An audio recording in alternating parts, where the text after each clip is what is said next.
American farmers have been operating without a new farm bill for nearly 2 years, but we have some good news for agricultural producers in this week's Rural Roundup. The 2018 law has been extended twice since it first expired in September of 2023. However, the big, beautiful bill that President Trump signed on the 4th of July contains some important provisions for agriculture. Among other things, it'll increase spending on farm bill programs by $66 billion, lower crop insurance premiums, and provide new funding for trade promotion, agricultural research, animal health, and disaster assistance. Meanwhile, at least one of President Trump's recently imposed tariffs is already having positive results for some Alabama farmers. In mid-July, the president imposed a 17% tariff on most fresh Mexican tomatoes. Many people think that means higher produce prices, but Alabama farmers say it really means that rather than buying tomatoes from thousands of miles away, produce companies and distributors will purchase from local farmers. It saves on transportation, ensures that the consumer gets a fresher product, and keeps their money in the local economy. One of Mr. Trump's primary campaign promises was to close the southern border. Now the USDA has done that to cattle. The problem's not people coming into the U.S., it's the New World screwworm, a parasite that attacks warm-blooded animals like livestock and wildlife. Researchers are producing sterile male flies at a facility in Texas. They'll be released into areas with large screwworm populations, such as countries in South and Central America. That'll result in unfertilized eggs, which slows the parasite's movement. The U.S. used this method to eradicate the pest in the mid-60s.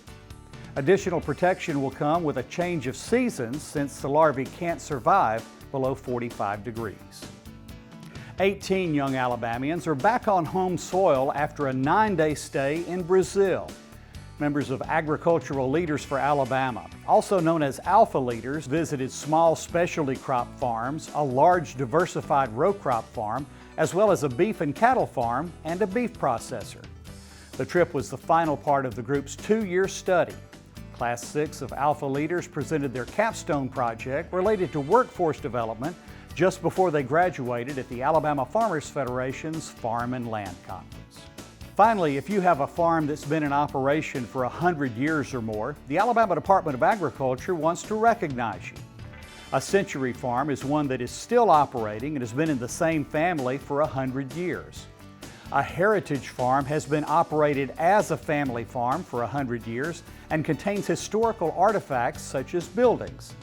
A bicentennial farm has been operated by the same family for 200 years or more. For more information, email amy.belcher@agi.alabama.gov. When Simply Southern continues, Stacy Little is mixing 2 of his favorites to create his dill pickle chicken salad. I'll meet you in the southernbite.com test kitchen right after this break.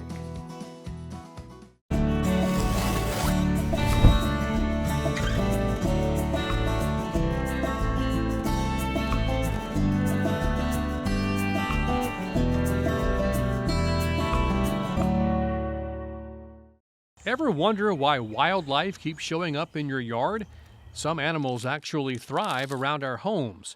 Discover how Alabama Extension can help you handle common issues with these backyard troublemakers.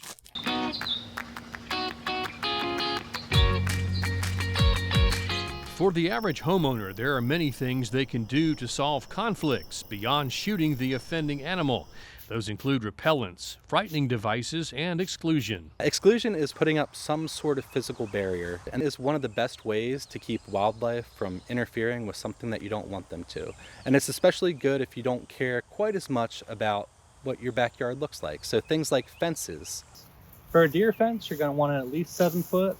8 foot's even better. But for smaller areas, gaps, holes, hardware cloth is a great tool.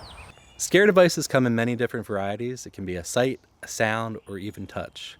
Whereas wildlife can become accustomed to sights and sounds, touch is very hard to become used to, and that's why motion-activated sprinklers are such a great option for the backyard. Repellents can be effective for keeping wildlife like deer and rabbits away. Repellents generally come in 2 varieties. Taste repellents often have hot pepper in them. Smell repellents often have rotten eggs or garlic. There's a few things to keep in mind though. One is that they need to be applied frequently, say every 2 weeks, and especially after rain. And two, how well they work is going to be completely dictated by how hungry that individual is. So during the winter time, for example, deer might eat things that you have repellents on. What sort of wildlife issues you're going to have is going to change by season.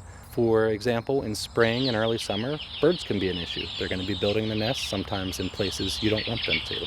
So there really is no silver bullet for nuisance wildlife management. The technique that you're going to use is going to depend on the time of year and what species you're dealing with. For more information, go to our website at aces.edu. What we eat, what we wear. It all starts somewhere. And if it's good, it usually starts with a farmer. And that somewhere is right here in Alabama.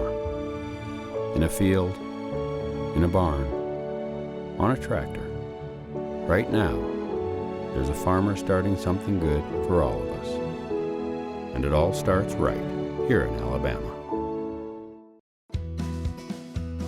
For more Simply Southern, follow us on social media. And while you're online, visit our website, simplysouthern.tv.net. Simply Southern continues in a moment. Buying from local farms has turned healthy eating into an adventure for the kids.